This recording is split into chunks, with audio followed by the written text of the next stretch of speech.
नमस्कार, मैं हूँ अमिता पंकज। आप देख रहे हैं रासत्ता एक्सप्रेस। रासत्ता एक्सप्रेस के लीगल मैटर में आज बात करने जा रहे हैं दिल्ली हाईकोर्ट के एक जजमेंट के बारे में। दिल्ली हाईकोर्ट ने स्पीकर, सीएजी और एलजी ऑफिस को जो है वो नोटिस भेजा है। और आखिर दिल्ली हाईकोर्ट ने जो है नोटिस क्यों भेजा है? और आपको जैसे पता है कि कांग्रेस सरकार जो थी वो 2G घोटाला और कोल घोटाला जो है, ऐसे कुछ घोटाले थे जिनके चलते जो है वो दिल्ली में कांग्रेस की सरकार गई थी और शीला दीक्षित को भी जो है काफ़ी विरोध का सामना करना पड़ा था। अब वही स्थिति है कि आम आदमी पार्टी सरकार के ऊपर जो है वो बन रही है। और आम आदमी पार्टी की सरकार जो है, वैसे भी आपने देखा होगा कि उसके ऊपर जो है जिस तरह से दिल्ली शराब घोटाले का जो है एलिगेशन लगा था, उन सारी चीज़ों को लेकर अपनी इमेज जो है वो साफ करने में लगी हुई है। अब ऐसे में सीएजी की रिपोर्ट्स और उनके जो खुलासे के बारे में जो है बात की जा रही है, तो कहीं न कहीं अरविंद केजरीवाल की जो प्रतिष्ठा है और उनकी पार्टी की जो प्रतिष्ठा है, वो दांव पर लगी हुई है। और दिल्ली हाईकोर्ट ने बीजेपी विधायकों की याचिका पर दिल्ली सरकार,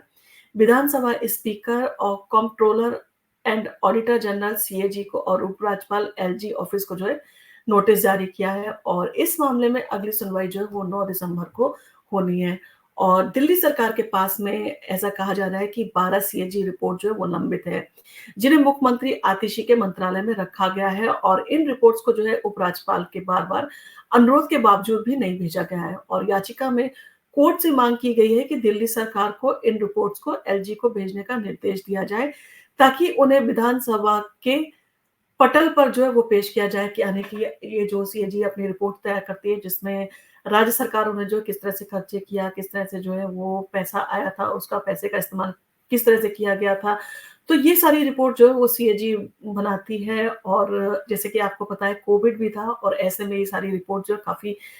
इम्पोर्टेंट भी हैं। और जब ये रिपोर्ट जो है वो मुख्यमंत्री के पास में भेजी जाती हैं, उसके बाद में मुख्यमंत्री जो है इनको एलजी के पास में भेजती है और एलजी इनको जो है वो विधानसभा में जो है वो पेश करता है। और इन जो रिपोर्ट्स को जो है वो सार्वजनिक किया जाता है। और ये सारी चीज़ें इसलिए की जाती हैं ताकि जनता को पता रहे कि राज्य सरकारें जो है किस तरह से उनके द्वारा दिए गए टैक्स का और बाकी सारी चीज़ों का जो है वो सदुपयोग कर रही हैं। और ये याचिका जो है वो दिल्ली विधानसभा में विपक्ष के नेता और बीजेपी विधायक विजेंद्र गुप्ता सहित 7 अन्य विधायकों द्वारा जो है वो दाखिल की गई है। और अन्य विधायकों में मोहन सिंह बिष्ट, ओम प्रकाश शर्मा, अजय कुमार महावर, अभय वर्मा, अनिल कुमार वाजपेयी और जितेंद्र महाजन जो है वो शामिल हैं। याचिका में कहा गया है कि दिल्ली सरकार ने 2017 से 2022 के बीच आबकारी, प्रदूषण और वित्त से जुड़ी 12 सीएजी रिपोर्ट जो है वो एलजी को नहीं भेजी है, जो कि आवश्यक है। और क्योंकि इस पीरियड में जो है वो कोविड पीरियड भी था, कोविड की महामारी थी, तो उससे निपटने के लिए भी जो है ऑक्सीजन के लिए भी, बाकी सारी चीज़ों के लिए भी जो है पैसा खर्च किया गया था। तो ये रिपोर्ट के खुलासे से उन सारी चीज़ों के बारे में भी जो है जनता को जो है वो उसके सामने सारी चीज़ें आ सकती हैं कि किस तरह से इमरजेंसी में जो है पैसे का इस्तेमाल किया गया था और कहाँ पैसे का इस्तेमाल किया गया था। और कहीं इस पैसे का इस्तेमाल जो है सही जगह पे ना करके कहीं इसका दुरुपयोग तो नहीं किया गया था। तो ये सारी चीज़ें जो है इन रिपोर्ट से जो है क्लियर होती हैं। और जिस तरह से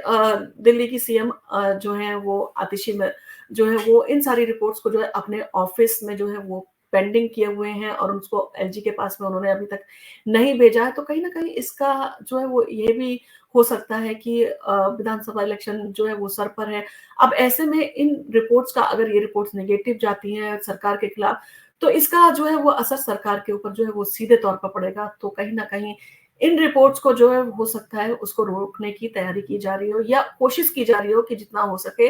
इन रिपोर्ट्स को जो है वो रोक के रखा जाए, ताकि आम आदमी पार्टी जो अपनी इमेज सुधारने में लगी हुई है, जो उसके दिल्ली शराब घोटाले के कारण जो है इमेज को जो है वो दाग लगा था और जिस तरह से जो है वो बाकी सारी चीज़ें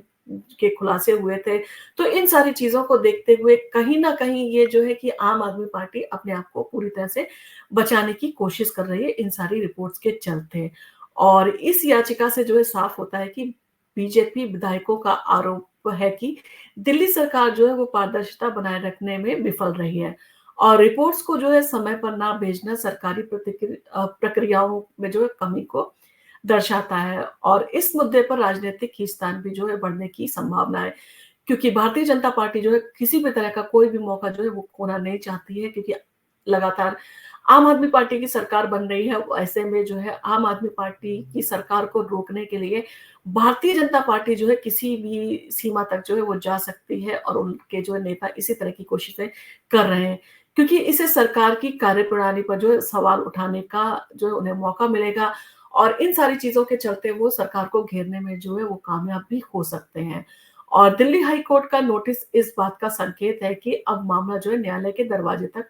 पहुँच चुका है और इससे आगे का क्या कदम जो है वो उठाए जाएँगे, ये देखना जो है काफ़ी दिलचस्प होगा कि हाई कोर्ट जो है वो 9 दिसंबर को जब इस चीज़ों पर सुनवाई होगी तो इन सारी चीज़ों को लेके जो है वो क्या निर्देश देता है और इन सारी रिपोर्ट्स को अगर एलजी के पास में जो भेजा जाता है तो क्या इसको विधानसभा में जो है वो पेश किया जाएगा या इसको जो है पेश करने में पूरी तरह से जो है वो कोताही बरती जा रही है और आगे भी इसी तरह की कोताही बरती जाएगी क्योंकि ये रिपोर्ट कहीं न कहीं अगर सार्वजनिक होती है और इस रिपोर्ट में अगर किसी भी तरह की धांधलियाँ जो है वो निकलती हैं क्योंकि इसमें बहुत सारी चीज़ें जुड़ी हुई हैं, जैसे दिल्ली स्कूल के जो है खर्चे हैं और दिल्ली में जिस तरह से मोहल्ला क्लिनिक चल रहे हैं, दिल्ली में जिस तरह से बच्चों के स्कूल की जो है वो यूनिफ़ॉर्म या ड्रेसेस जो है वो डिस्ट्रीब्यूट की जा रही है, जिस तरह से दिल्ली में जो है वो चिकित्सीय मतलब उस स्टेज पे जो है वो लोगों को हेल्प की जा रही है, जिस तरह से जो है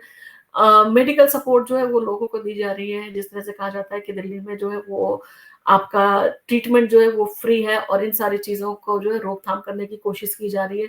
और उसपे जो है पैसा लगता है और दिल्ली में आपने देखा होगा कि दिल्ली में जब वो कोविड था, उस समय पे जो है वो सीएम आवास का निर्माण हो रहा था और जो पैसा था वो काफ़ी अच्छी तरह से जो है वो सीएम निर्माण निर्माण में जो है वो खर्च हुआ था और करोड़ों के जो है वो कर्टन लगे थे और लाखों की जो है वो टॉयलेट सीट्स थी, ये सारी चीज़ें जो है पहले ही जो है वो सार्वजनिक हो चुकी हैं। अब इन सारी चीज़ों से इन सारी चीज़ों का भी जो है वो निष्कर्ष निकल के आएगा। इसके साथ ही साथ अरविंद केजरीवाल जो है वो इस बात का दावा करते हैं, वो कट्टर ईमानदार हैं। तो दिल्ली सरकार द्वारा जो दिल्ली की शराब नीति में जो है वो परिवर्तन किया गया था, तो क्या उस परिवर्तन से जो है सरकार को किसी भी तरह का जो है वो लाभ हुआ है या सरकार को जो है उस नीति के कारण जो है वो नुकसान को जो है झेलना पड़ा है। ये सारी चीज़ें भी जो है इस चीज़ को तय करेंगी कि जो जिस तरह से इस दिल्ली शराब घोटाले के बारे में अरविंद केजरीवाल और उनकी पार्टी कह रही थी कि उन्होंने जो नई नीति आबकारी नीति बनाई थी, उससे दिल्ली सरकार को जो है वो काफ़ी फ़ायदा हुआ था। क्या सच में जो है वो फ़ायदा हुआ भी था या ये सब चीज़ें जो है हवा-हवाई बातें थी और इन सारी चीज़ों और सीएजी की जब रिपोर्ट्स जो है सार्वजनिक होगी तो इन सारी चीज़ों से बहुत सारी चीज़ों के बारे में जो है वो खुल के जनता के सामने जो है सारी कार्यप्रणाली जो है वो आम आदमी पार्टी की आएगी और जनता के लिए क्या किया है और आम आदमी पार्टी ने अपने लिए क्या किया है, पार्टी के पक्ष के लिए क्या किया है और खुद सीएम अरविंद केजरीवाल ने जो है उस दौरान जो है जब कोविड चल रहा था, उस दौरान जो है अपने खर्चों में कितनी कोताही बरती है या कितने खर्चों को जो है वो अवॉइड किया है और या उन्होंने जो है वो उस पैसे का इस्तेमाल जो है अपने आवास के रेनोवेशन के लिए खर्च किया। ये सारे कुछ सवाल हैं जो इस रिपोर्ट्स के सार्वजनिक होने के कारण जो है वो क्लियर हो सकते हैं। इसीलिए आम आदमी पार्टी जो कोशिश कर रही है कि इस तरह की रिपोर्ट अगर उसमें नेगेटिव कुछ जो है वो चीज़ें हैं तो वो छुपी रहें और ऐसे में जो है वो दिल्ली का विधानसभा इलेक्शन जो है हो जाए। आपको क्या लगता है कि हाई कोर्ट जो है इन सारी चीज़ों को लेके कुछ और स्टेप ले सकता है? ये मामला काफ़ी दिलचस्प है और काफ़ी रोचक भी होता जा रहा है। अब देखना होगा इन सारी चीज़ों को लेके हाई कोर्ट का क्या डिसीजन आता है। आपको अगर हमारा वीडियो पसंद आया तो आप इसको लाइक कीजिए, शेयर कीजिए, सब्सक्राइब कीजिए। हम आपके लिए इसी तरह के वीडियो लेके आते रहेंगे। धन्यवाद।